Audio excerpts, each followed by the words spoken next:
If you talk about the anti-war movement as a separate movement, what happens? What happens if the troops are suddenly pulled out of Vietnam? What happens if Nixon suddenly says, we're going to bring all the boys home?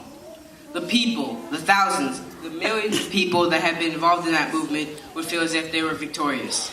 I think perhaps a number of them would feel as if they could return home and relish in their victory and say that we have won, completely ignoring the fact that Huey Newton is still in jail, that Erica Huggins and all their sisters and brothers in Connecticut are still in jail.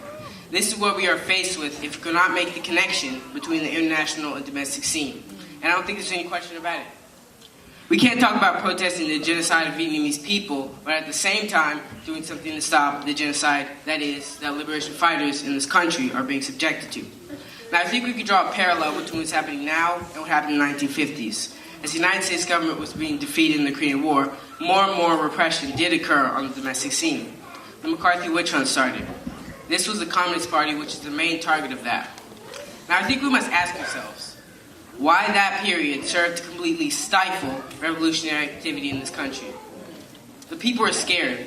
They ran away, they lost their families, they lost their homes, yet they did not resist. This is the problem, they did not resist. Right now, the Black Panther Party is the main target of the repression coming down in this society, and the Black Panther Party is resisting. And we ought to talk about standing up and resisting the suppression, resisting the onslaught of fascism in this country. Otherwise, that movement will be doomed to failure.